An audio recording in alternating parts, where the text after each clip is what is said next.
Meu nome é Sydney Harper. Tenho 30 anos e trabalho como designer gráfica numa cidade de tamanho médio chamada Brookmere. Minha vida estava indo bem, mas aquela noite parecia o começo de algo muito maior.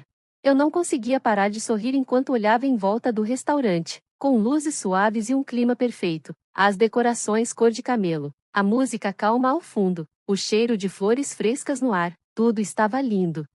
Era nossa festa de noivado. Depois de 4 anos juntos, Nathan e eu finalmente estávamos dando o próximo passo. Em só 4 meses, a gente ia se casar. Nathan estava ao meu lado, alto e lindo como sempre, com a mão apoiada de leve na parte de baixo das minhas costas. Conheci ele há 4 anos, quando ele entrou no time de criação da empresa de marketing onde eu trabalhava. A gente se deu bem no retiro da empresa, e depois disso tudo fluiu naturalmente. Ele era gentil, confiável e inteligente. A gente construiu uma vida juntos com base em respeito, confiança e objetivos parecidos. Nossos amigos e familiares mais próximos estavam ali naquela noite para comemorar com a gente. Olhei em volta e vi muitos rostos conhecidos sorrindo para mim e colegas de trabalho, amigos da faculdade, os pais do Nathan e até os primos que eu não via fazia tempo. E claro, minha família também estava lá, ou pelo menos, quase toda.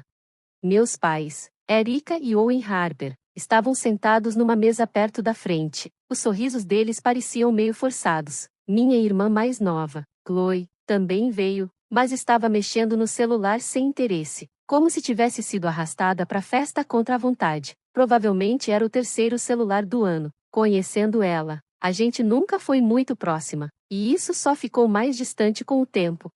Mesmo assim, tentei deixar de lado o clima estranho. Aquela noite não era sobre problemas antigos de família, era sobre amor, compromisso e um novo começo, ou pelo menos era o que eu pensava. Erika se levantou e bateu de leve a colher na taça de vinho. O som se espalhou pelo salão e todo mundo ficou em silêncio, olhando para ela. Posso ter a atenção de todos, por favor? Ela disse, com um sorriso que não parecia verdadeiro.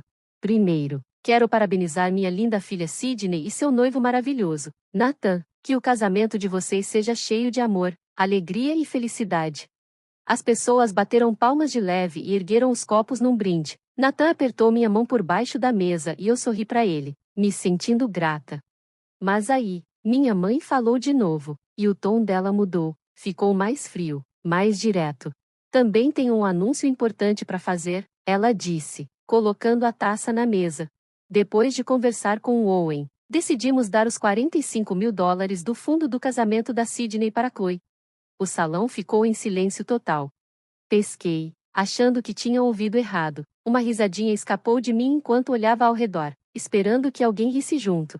Que engraçado, mãe, falei tentando manter o tom leve. Mas esse dinheiro é meu, eu não vou doar. O sorriso da minha mãe sumiu na hora. A expressão dela ficou dura, os lábios apertados. Isso não é uma piada, Sydney, ela disse com firmeza. Sua irmã vai se casar alguns meses depois de você, e ela precisa mais desse dinheiro do que você. Senti uma onda de calor subir no meu rosto, meu estômago virou. Como assim? Esse dinheiro é meu, mãe, você e o pai me deram, tá na minha conta pessoal. Querida, ela disse, com aquela voz calma forçada, você tem um bom emprego, assim como o Nathan. A Chloe e o noivo dela estão passando dificuldade. Ela também merece ter um casamento bonito. Minhas mãos começaram a tremer. Me levantei, tentando me manter firme. A gente já planejou nosso casamento com esse dinheiro. Fomos cuidadosos. Estamos sendo responsáveis. Queremos até usar parte como entrada para nossa casa. Você não pode simplesmente tirar isso da gente. De repente, Chloe empurrou a cadeira com força e se levantou, quase derrubando o copo dela. Para de ser egoísta, Sydney, ela gritou. Você podia ter se oferecido para dividir há muito tempo. Você sabe que eu preciso mais que você. Me virei para ela com a mandíbula travada. Isso não é sobre necessidade, Chloe, é sobre o que é certo. Eu me planejei. Você estourou o seu fundo e agora quer que eu entregue o meu como se fosse nada? Ela vive de forma simples, minha mãe cortou, quase gritando. Ela não tem muito, e o noivo dela tá fazendo o que pode. Você sempre teve mais. Eu sempre trabalhei mais, respondi cruzando os braços. Eu sigo as regras, eu economizei, eu planejei tudo, e não importa como você tente virar a história, Eu não vou te dar meu dinheiro. O rosto da minha mãe ficou vermelho. A tensão no ar era pesada. Nathan tocou meu braço, tentando me acalmar, mas eu não recuei. Foi então que, de repente, minha mãe deu um passo à frente e me deu um tapa no rosto, um tapa forte. O som ecoou pelo restaurante como um estalo seco. Minha cabeça virou de lado, minhas bochechas queimavam, e meus olhos se encheram de lágrimas, não só pela dor, mas pelo choque. O salão inteiro ficou em silêncio. Ninguém se mexeu. Até a Chloe pareceu sem reação. Virei o rosto devagar para minha mãe. Minha voz saiu baixa, mas firme. Você não pode me bater só porque eu disse não. Alguém em uma mesa próxima puxou o ar bem alto, surpreso. Então, escutei a voz calma de um garçom perto do bar, falando no telefone. Sim, olá, quero denunciar uma agressão. Aconteceu agora mesmo no Aldens Beastro. Em poucos minutos, deu para ouvir o som da sirene se aproximando. Os convidados ficaram em silêncio. Alguns olhavam discretamente para mim, outros abaixaram os olhos pro prato, sem saber o que fazer. Eu fiquei ali, quieta, ainda tentando entender o que tinha acabado de acontecer. Minha bochecha latejava, mas a dor maior era por dentro. Nathan continuava ao meu lado, com a mandíbula travada. Meu pai, em silêncio, puxou Erika pro canto, tentando acalmá-la. Logo depois, 2 policiais uniformizados entraram no restaurante. Um deles veio até a nossa mesa e perguntou se eu era a pessoa que tinha sido agredida. Assenti com a cabeça. Um garçom se adiantou e contou o que viu, que Erika me deu um tapa na frente de todo mundo. Erika tentou se defender, dizendo que era só uma briga de família, mas o policial explicou com calma que agressão pública, mesmo entre parentes, é crime. Os policiais perguntaram se eu queria prestar queixa. Meu coração estava acelerado, mas minha voz saiu firme. Sim, eu quero. Eles prenderam Erika ali mesmo, no meio do restaurante, colocaram as algemas e levaram ela para fora. Notei que Chloe estava me encarando, chocada, como se eu fosse a errada por me defender. Meu pai foi atrás deles, calado. A sala continuou congelada. Os convidados não sabiam se aplaudiam, choravam ou simplesmente iam embora.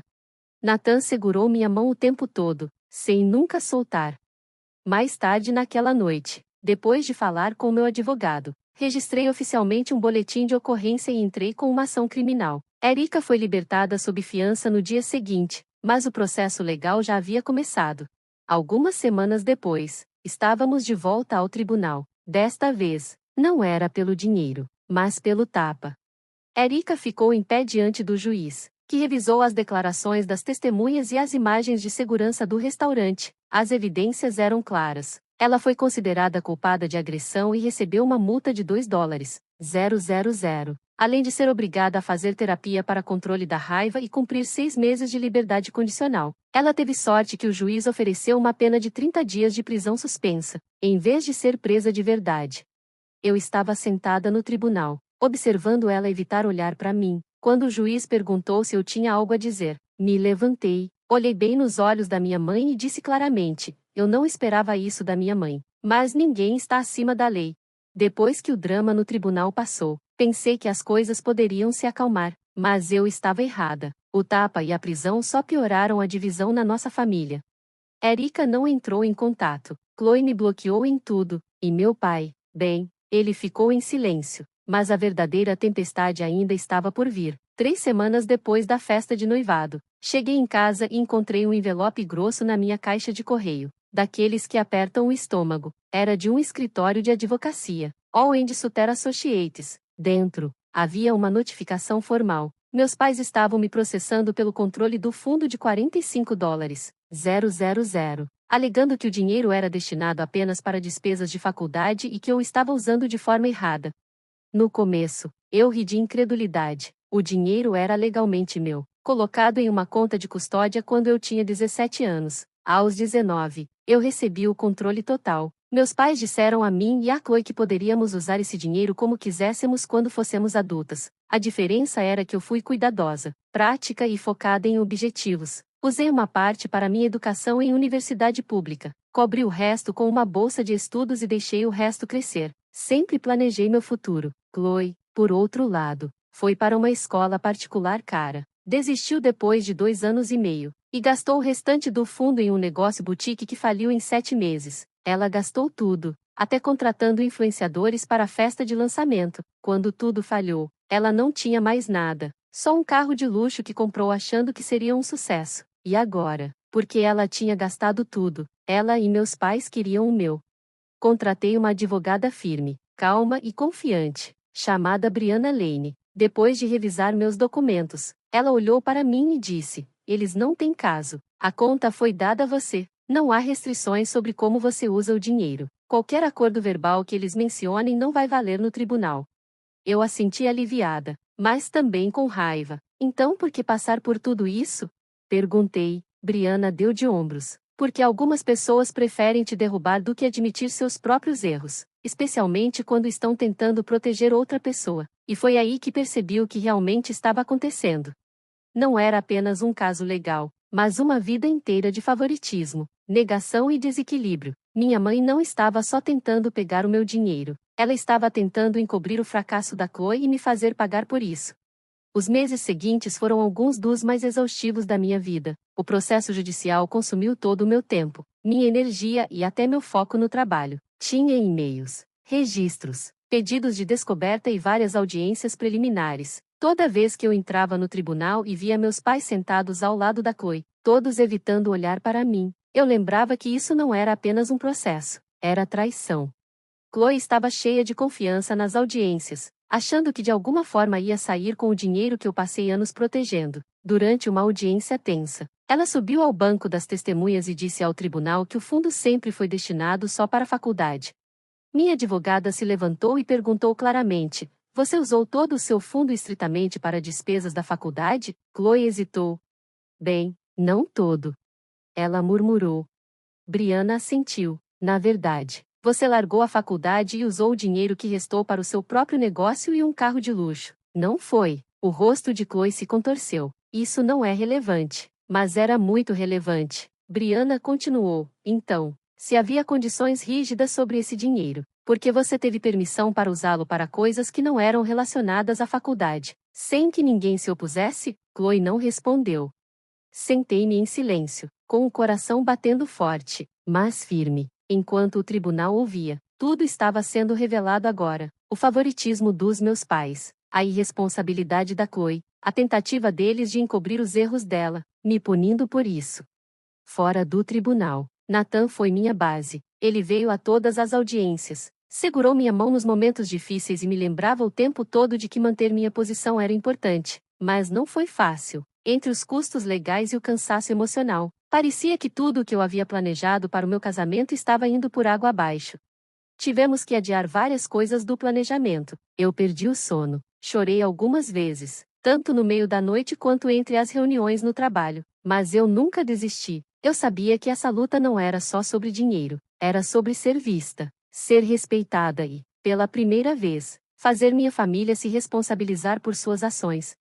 Justo quando pensei que as coisas não poderiam piorar, elas pioraram. Eu estava em casa, revisando uma lista de fornecedores para o casamento, quando meu telefone vibrou com uma ligação da minha prima, Melissa. Sidney, eu só queria pedir desculpas pelo cancelamento do casamento, ela disse com simpatia. Meu coração quase parou. O que você está falando? O casamento ainda vai acontecer. Houve uma pausa. Sua mãe me ligou semana passada. Ela disse que você e o Nathan terminaram porque ele te traiu. Meu queixo caiu. Na hora seguinte, recebi mais 3 ligações de amigos e parentes distantes, todos perguntando por que o casamento tinha sido cancelado. Alguém até me enviou e-mails falsos, feitos para parecer que eram meus, dizendo que o evento foi cancelado. Verifiquei meu e-mail e não encontrei nada na minha caixa de entrada, o que significava que alguém criou uma conta falsa para se passar por mim. Fiquei atordoada. Minha mente foi direto para Chloe. Eu não tinha provas, mas o padrão era claro. A sabotagem não parava em ações judiciais. Agora tinha ficado pessoal. Liguei para a tia Mara, irmã da minha mãe e uma das poucas parentes que não tomaram partido. Eu ia te ligar, ela disse com um suspiro. Sua mãe tem dito para as pessoas que você está mentindo sobre o Nathan, que você é instável e que o casamento nunca deveria acontecer. Eu me encostei na parede, exausta. Por que ela está fazendo isso? Perguntei. Porque ela está protegendo a Chloe. respondeu a tia Mara gentilmente. Ela sempre protegeu a Chloe, mesmo quando ela não merecia. Eu amo a Chloe, mas sua mãe está permitindo isso, e agora está te arrastando pelo chão para fazer a Chloe parecer melhor. A traição cortou mais fundo do que qualquer depoimento no tribunal poderia. Minha própria mãe estava tentando destruir minha reputação para ganhar simpatia para minha irmã. Nathan entrou naquela noite e percebeu imediatamente que algo estava errado. O que aconteceu? Ele perguntou. Mostrei a ele as capturas de tela dos e-mails falsos e contei o que Melissa havia me dito. Ele ficou furioso, mas não surpreso. A irmã dela também acabou de me ligar. Ele acrescentou com raiva. Ela disse que tem provas de que você me traiu. Mandou fotos. Eu o encarei, horrorizada. Ele pegou o telefone e me mostrou várias fotos mal editadas. As fotos estavam claramente manipuladas, mostrando uma mulher com meu rosto colado em outro corpo ao lado de um homem qualquer. Era ridiculamente mal feito, mas ao mesmo tempo muito perturbador. Nathan balançou a cabeça. Eu não acredito. Mas meus pais também viram isso. A família deles está tentando destruir tudo o que estamos construindo. Foi quando decidimos agir. Contratamos seguranças profissionais para o casamento e mandamos fotos de Erika, Owen e Chloe, dizendo que nenhuma delas poderia entrar. Eu odiava que tivesse chegado a esse ponto, mas não ia deixar que estragassem mais nada. Na manhã do casamento, acordei com uma mistura de excitação e medo. Nathan e eu escolhemos um lindo lugar ao ar livre nos arredores de Brookmere. Nada extravagante, mas elegante e pessoal. As cadeiras brancas estavam organizadas no gramado, todas voltadas para um arco de madeira decorado com flores frescas. Eu estava na suíte nupcial, ajustando meu véu enquanto os convidados começavam a chegar. Meu estômago se revirava de nervosismo, não pelos votos, mas pelo que eu sabia que ainda poderia acontecer. Tínhamos 2 seguranças treinados na entrada, com ordens de impedir a entrada de qualquer pessoa da minha família imediata. Nathan e eu revisamos cada detalhe, mas ainda assim, eu não conseguia relaxar. Por volta das 14h15, alguém bateu na porta da suíte. Um dos seguranças entrou, falando baixinho. Senhorita Harper, ele disse com cautela. Acabamos de prender uma jovem tentando entrar pelo portão de serviço. Ela corresponde à foto que você nos deu. É sua irmã, Chloe. Meu coração disparou. Ela estava sozinha? Perguntei. Sim, ele respondeu. Mas ela estava com uma sacola. Quando abrimos a sacola, encontramos uma lata de tinta vermelha. Minha respiração ficou presa na garganta. O vestido de noiva, o local, os convidados. Ela tinha planejado estragar tudo.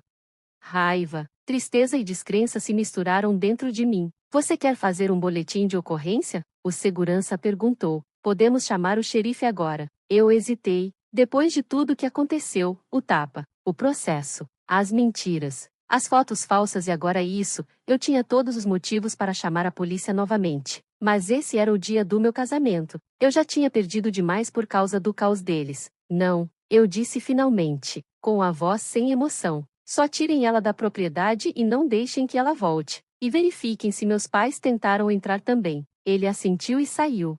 Eu me sentei em uma cadeira próxima, tentando não chorar. Minha melhor amiga Isabelle se ajoelhou ao meu lado. O que aconteceu? Ela sussurrou. Eu olhei para ela, minha voz quase falhando. Chloe tentou entrar com uma lata de tinta. Ela ia destruir tudo. Os olhos de Isabelle se arregalaram de choque, e depois se endureceram com raiva. Você sabe o que isso significa, né? Você venceu. Eles não conseguiram parar sua felicidade, então tentaram arruiná-la. Mas você parou com tudo isso. Você se manteve firme. Agora vá se casar com o homem que esteve ao seu lado durante tudo isso. Você merece cada segundo desse dia.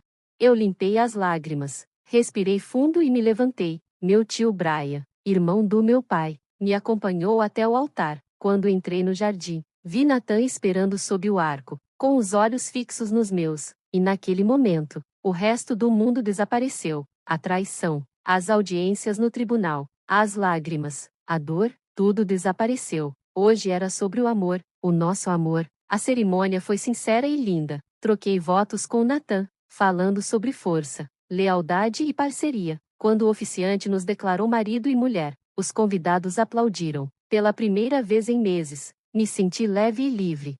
A recepção foi tudo o que esperávamos. Houve risadas, música e discursos sinceros de pessoas que estiveram ao nosso lado. Isabelle fez um brinde que me fez chorar, lágrimas suaves, de orgulho. Daquele tipo que só aparece depois que você enfrenta uma tempestade e encontra a paz do outro lado. Nathan e eu dançamos, comemos e comemoramos como se nada mais importasse. Na verdade, nada mais importava. Quase todos comentaram sobre como o lugar estava bonito, como parecemos felizes e como o dia estava cheio de amor verdadeiro. Alguns convidados ouviram sobre o drama, mas respeitaram o nosso silêncio. Durante o jantar, uma tia se inclinou e sussurrou: "Estou tão orgulhosa de você por se manter firme." As palavras dela ficaram comigo muito tempo depois que cortamos o bolo e a última música foi tocada. Enquanto a noite caía, Nathan e eu escapamos sob um céu cheio de estrelas, correndo de mãos dadas por uma chuva de arroz jogada pelos nossos amigos. Entramos no carro, esperando na calçada, e partimos, nós dois sorrindo como crianças. Eu me virei por um segundo e olhei para o brilho do local à distância. Minha irmã tentou estragar aquele momento, mas ela falhou. Todos eles falharam. Nossa lua de mel foi pura felicidade. 3 semanas tranquilas em uma cidade litorânea longe de Brookmere, sem tribunal, sem confrontos, só o sol e o homem que eu amava. Eu finalmente consegui respirar. Respirar de verdade. Pela primeira vez em uma eternidade. Quando voltamos para casa, me senti pronta para seguir em frente. Nos concentramos em nos estabelecer no nosso apartamento, planejando o futuro e deixando o passado para trás. Algumas semanas depois, encontrei minha prima Raquel no supermercado. Depois de um abraço rápido, ela perguntou: "Você soube do casamento da Chloe?" Levantei uma sobrancelha e respondi: "Não estamos exatamente conversando. Seus pais fizeram um empréstimo para pagar tudo", disse ela. "Vai ser no Grand Garden Hotel, no centro da cidade. Super luxuoso. Eles estão trazendo um chefe de fora. Vai ser uma grande produção." Não consegui evitar uma risada silenciosa. Claro que estavam dando tudo de si pela Chloe, mesmo que isso significasse se endividar. "Você vai, se ela te convidar?" Raquel perguntou com cuidado. Ela tentou arruinar meu casamento com uma lata de tinta. Eu disse, firme: "Então, não, eu não vou." E, engraçado, nenhum convite chegou. Mais tarde, ouvi por fofocas de família que vários parentes tinham recusado os convites para o casamento da Chloe por causa de como eu tinha sido tratada. Alguns foram educados sobre isso, outros mais diretos. De qualquer forma, o brilho começou a se desgastar para Chloe e para meus pais também. Nathan e eu usamos os $45.000 exatamente como planejamos. Tivemos o casamento dos nossos sonhos, simples, com propósito e cheio de pessoas que nos amavam. Usamos o resto do dinheiro para dar entrada em um lindo apartamento nos arredores da cidade, com nossas rendas combinadas. A hipoteca estava sob controle e, pela primeira vez, estávamos construindo patrimônio em vez de gastar dinheiro com aluguel. Nossa casa era pequena, mas era nossa. Não foi construída com ajuda, mas com decisões difíceis e perseverança. A vida depois do casamento seguiu em um ritmo tranquilo. Eu não sabia que precisava de Nathan. Nós passamos os fins de semana decorando nosso novo apartamento. Nada de extravagante, só prateleiras, um sofá para o qual economizamos e paredes cheias de fotos do nosso casamento e das viagens que fizemos. Uma tarde de sábado, enquanto arrumávamos o quarto de hóspedes, Nathan riu enquanto lutava com uma cômoda da IKEA. "Quem você acha que vai ser nosso primeiro hóspede?" ele perguntou. Eu parei com a chave de fenda na mão. Por um breve momento, minha mente foi para meus pais. Talvez, em algum lugar, em alguma realidade, eles se desculpassem. Talvez a Chloe crescesse e assumisse a responsabilidade pelo que fez. Mas no fundo, eu não estava esperando nada. "Quem quer que seja", eu finalmente disse, sorrindo suavemente, "vai ser alguém que realmente se importa com a gente." Os feriados passaram e não recebemos nenhuma ligação, mensagem ou convite. No começo, a falta deles doeu. Meu aniversário passou em silêncio naquele ano, e pela primeira vez, eu não ouvi a voz da minha mãe me desejando boa sorte. Mas aí, eu me lembrei do tapa, do processo, das mentiras. Eu me lembrei da tinta, das fotos falsas e do esforço para destruir algo puro por ciúmes, e a dor foi se transformando em clareza. Nathan, às vezes, me perguntava se eu achava que algum dia haveria paz entre nós e minha família. Talvez, um dia, eu disse, mas se isso acontecer, vai precisar de mais do que um pedido de desculpas, vai precisar de mudança, e eu não vejo isso acontecendo tão cedo. O casamento da Chloe finalmente aconteceu e passou, pelo que ouvi, teve champanhe exagerada, Um quarteto de cordas alugado e vestidos de grife para as damas de honra. Mas vários membros importantes da família não foram, desconfortáveis com a forma como meus pais e minha irmã me trataram. O pior foi o enorme empréstimo que Owen e Erika fizeram, que virou um assunto público. Eles gastaram tudo naquele evento, tentando fazer uma grande declaração, tentando fingir que o que aconteceu no ano passado não tinha importância, mas aconteceu, e as pessoas lembraram disso. Conforme Nathan e eu crescíamos no nosso casamento, percebi algo importante: família não são só as pessoas que compartilham seu sangue. Família são as pessoas que apoiam seus limites, que celebram suas vitórias e respeitam sua paz. Eu perdi muito, sim, mas ganhei um lar, um marido que esteve ao meu lado em tudo e amigos e parentes que viram a verdade e nunca vacilaram. E o mais importante, eu ainda tinha a mim mesma. Eu não desmoronei, não desisti. Eu protegi o que havia construído, não por ganância, mas por dignidade. O valor dos $45.000 nos ajudou a comprar um futuro, uma casa estável. Mas o que realmente nos deu foi liberdade. Liberdade da manipulação, liberdade da culpa, liberdade de uma família que achava que o amor dependia da obediência. Eu me defendi e venci, não só no tribunal, mas na vida. Obrigado por assistir a essa história tão forte. Se você achou tocante ou se identificou, não se esqueça de curtir o vídeo para mostrar seu apoio. Deixe seus pensamentos nos comentários. Adoraria saber o que você acha. E se você gosta de histórias inspiradas em experiências reais, com muita emoção e finais satisfatórios, inscreva-se no canal para não perder nenhuma novidade. Vejo você na próxima história.